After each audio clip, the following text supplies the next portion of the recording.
Hello everyone, and welcome back to another episode of Coffee and Crypto. My name's Don. Thank you so much for tuning in and watching today's video. We have some interesting news, to say the least, coming from XRP, but then also some equally as interesting but maybe more frustrating news coming from the UK government. It never is all that great of a news story when we talk about the government. However, we will discuss them in more detail, plus that XRP news in today's video. So stay tuned. Let me know if you can hear me loud and clear in the comments below, and we'll get cracked on. So, if I can find my mouse, let's go. First of all, let's look at the prices. So, first things first, Bitcoin's currently sitting at $59,791. We then have Ethereum at $2,415. We then have BNB at $550. We then have Solana at 136, XRP at 58 cents, Dogecoin at 10 cents, Toncoin at 10 cents again, and also, Toncoin not 10 cents, Toncoin's $5.73. We then have Tron at 14 cents. So over the past 24 hours, we have seen quite a decent, I would say, movement across the board. Last night, we did see Bitcoin reclaim $60,000, which was important. And over the past 7 days, or the past week, we've seen an almost 10% incline in price for Bitcoin. So yeah, it is looking good. Even though we are still in this fear, that's normally a good sign for buyers. If you are a buyer, then that's usually when you would buy, because there's fear in the streets, or blood on the streets, whichever way you want to look at it. But yeah, anyway, with that being said, the prices are up almost 10%, or Bitcoin's up almost 10% this week, and that's what matters most. So, first things first, let's talk about the UK government, because I want to go over this as quickly as possible, because it's not great news. They have tried to sell it as great news, but let me explain it in a bit more detail and give you my opinion on it. So, the UK government introduces a bill to clarify crypto's legal status, apparently. So, the government of the UK has introduced legislation to assess whether Bitcoin and other cryptos can be classified as personal property under domestic law. So, they've said then it's essential that the law keeps pace with evolving technologies, and this legislation will mean that the sector can maintain its position as a global leader in crypto assets and bring clarity to complex property cases, said the Labour MP.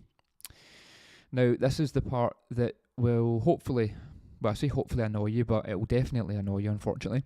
So according to the government, the proposed law will give legal protection to owners and companies against fraud and scams, while helping judges deal with complex cases where digital holdings are disputed or form part of settlements. The notice cited the example of crypto being used to divide assets in divorce cases. Right. So let's talk about this in a bit more detail, shall we? I think this is the woman here. Is this maybe the woman Heidi, potentially? I don't know if I like her just by looking at her face, and that's what matters. Anyway, so the point I want to make then is the fact that the government have says that it will give legal protection. That's never a good thing. Whenever the government want to protect you, it's not a good thing, no matter how it's sold or packaged to you. It's never a good thing. What else? It will help judges. Okay, well, do we really want to help judges get involved in crypto? I don't think we do. And then also it's where's the other part? It says holdings are disputed or form part of settlements, and it's in a divide assets for divorce cases. So I can't see any positivity coming from just that little statement alone. The fact that it ends in divorce cases, we all know what normally happens in divorce cases. Crypto is probably like a 95% male-dominated kind of place. So it never ends well for the male species when it comes to divorce cases, shall we say. And look, don't get me wrong, there's maybe reasons for some divorce cases. I'm not trying to pick sides here. I'm just stating facts. Normally when it comes to a divorce, it's usually, again, 9 times out of 10, maybe less, the man comes off worse, and especially when it comes to financials. So do we think this is a great idea? No. Do we think that Heidi which I think this might be this woman here, is pushing for that for good reason, for both men and women. I don't think so. Look, I'm totally taking this and just speaking out loud. Maybe I'm wrong. Correct me if I am wrong, but yeah, facts are facts, unfortunately, and I don't like this woman's face. So she's getting it, basically. She's getting my true thoughts on this. Anyway, like I said, if the government want to protect you, it's not a good thing. They want to help judges, it's probably not a good thing.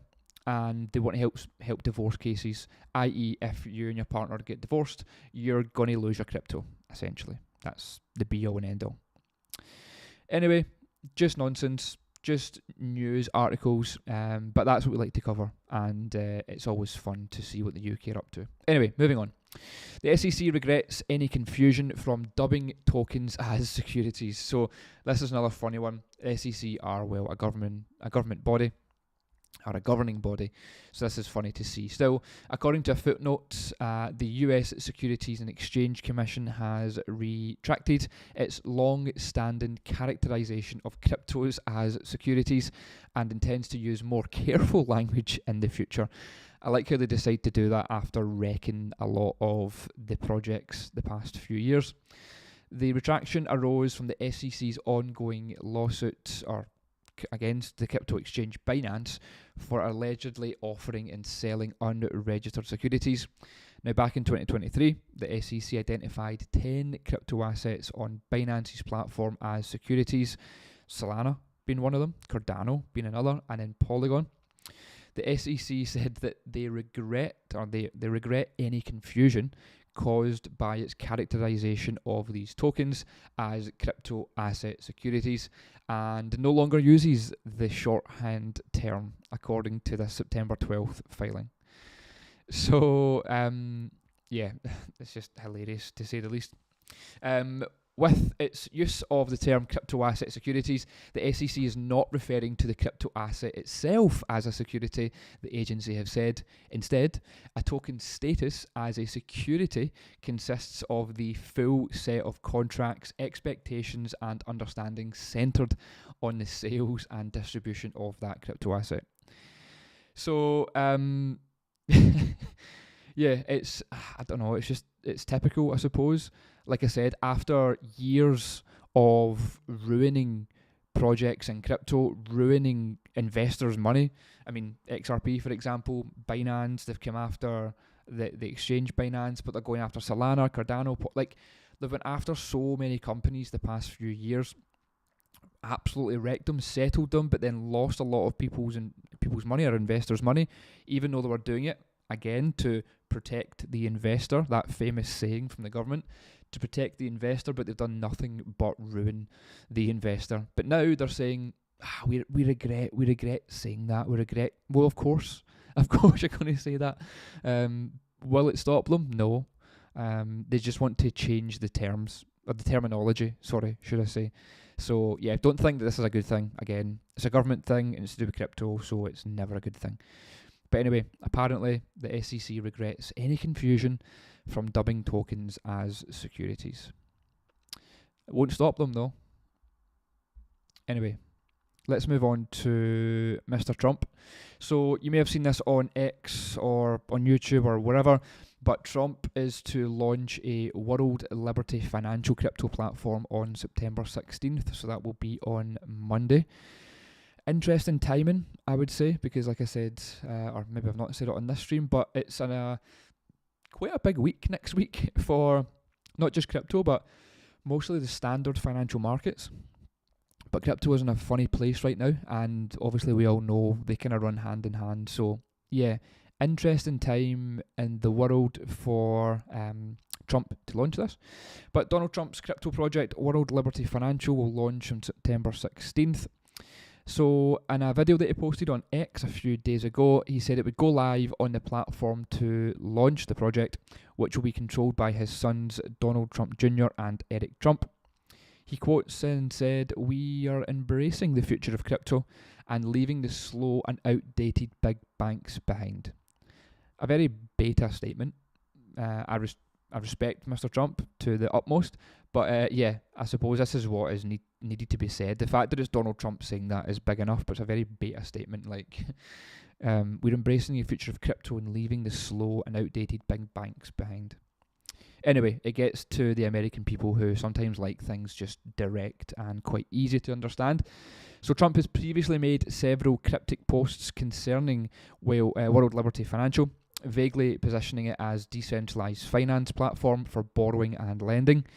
A white paper reported that the project will allow users to store money in a digital wallet, offer a credit account system, borrow or lend cash to others, and use tokens to invest in assets like crypto.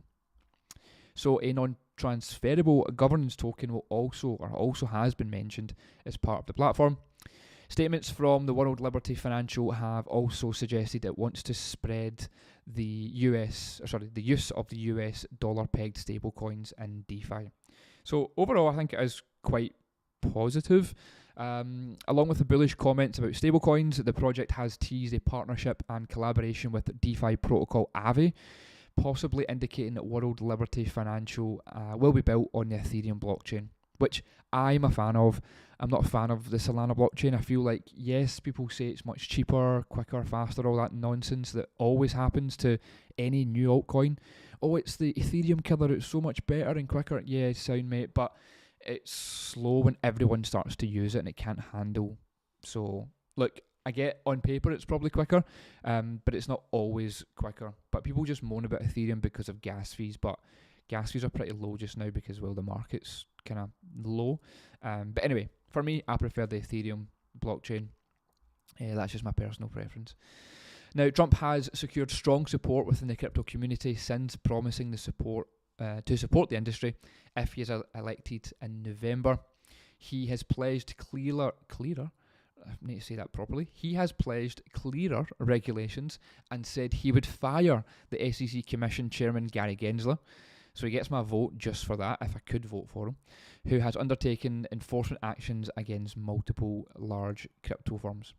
So, yeah, again, I won't read too much more into this, but essentially some people are saying that it's there's one there saying it's a huge mistake. You're obviously going to do that. Anyone or anything that Trump does, people just tend to hate on it because they're jealous, I think.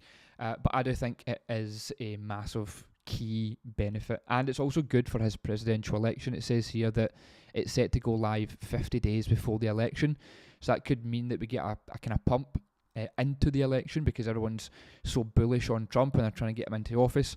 So it could help crypto really get off the ground if it was to be anything news related, which it's not always, but it does help when news spreads. People then do want to jump on board. So let's just see how things go.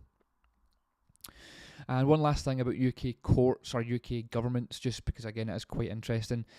UK court rules that Tether is property in the first English law post-trial crypto ruling.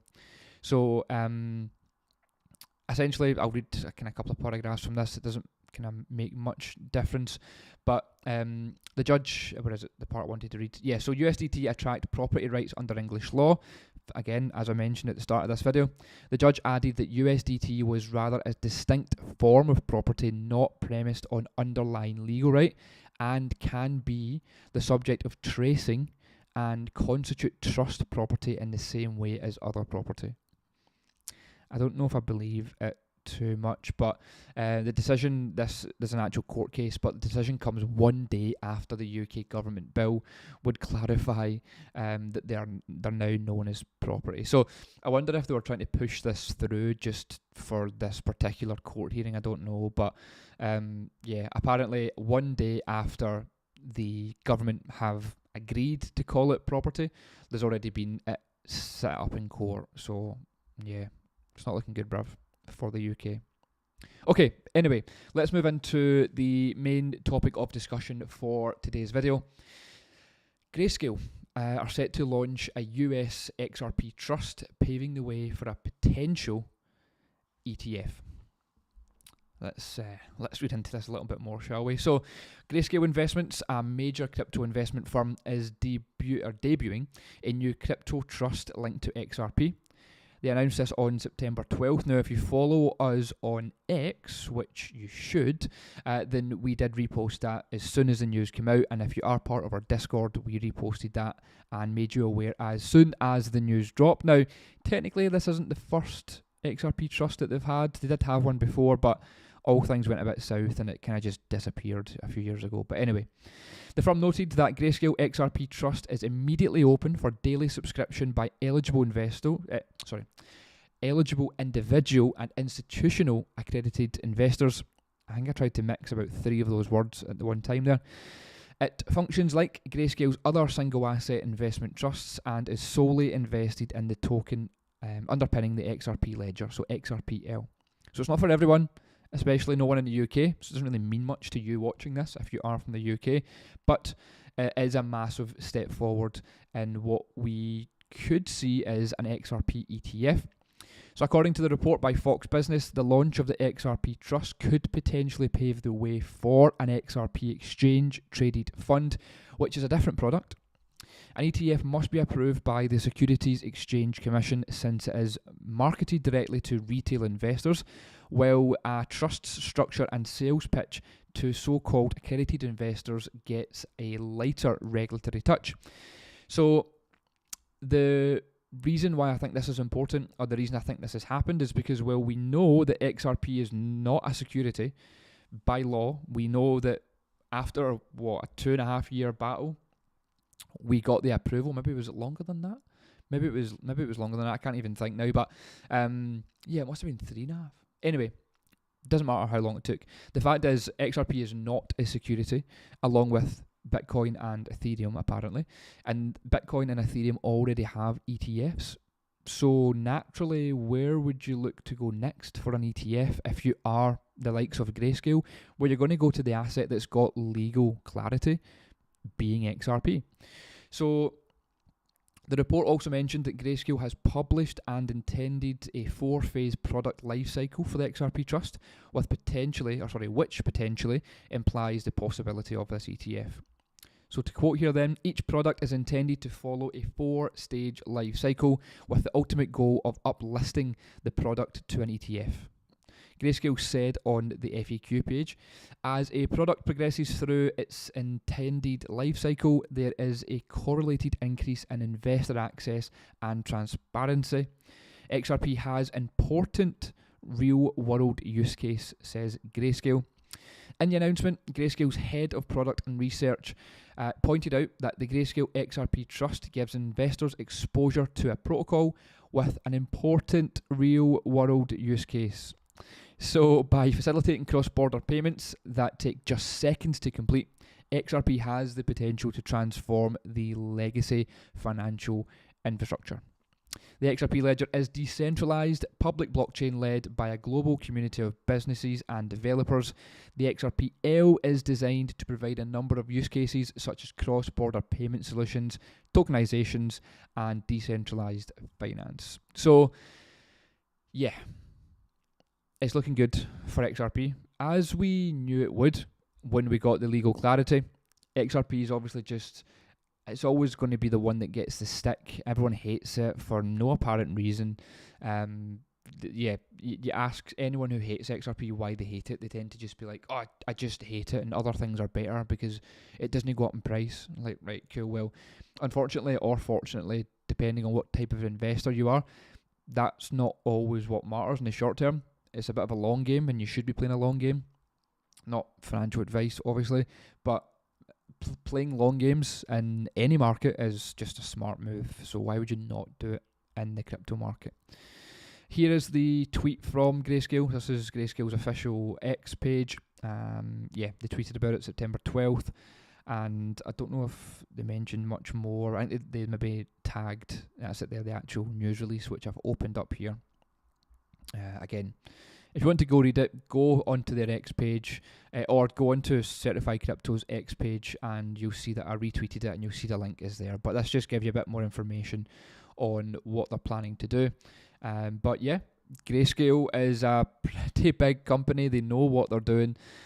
So I think this is a very bullish statement and a very bullish outlook for XRP long term, because like I said, I'm here for the long term. I've been here since 2017 and I plan to be here for a lot longer. So it's interesting to see something like XRP now getting, one, the legal clarity that we need, but then also getting the recognition from Grayscale that it deserves, and this new XRP trust being formed with the life cycle going to end up a 4-stage life cycle, ending up in an ETF for XRP. Now, again, does that mean much for you as a UK investor or a European investor? Probably not for prices in the short term, but it's a long game. So yeah, it's definitely positive, and I'm excited to see that. So that's that.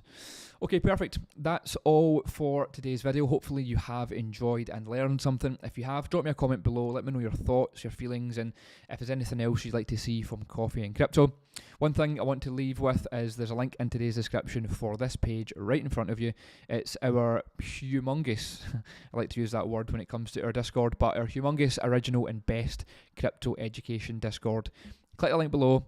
I won't read and try and sell you and do anything like that. Just go read it, and you'll get to know exactly what you'll be offered. And yeah, you can sign up below, and I'll talk to you on the next episode of Coffee and Crypto. But yeah, that's all for me today. Hope you have a great day, great weekend, great evening, whatever time you're watching this. I will see you again very, very soon.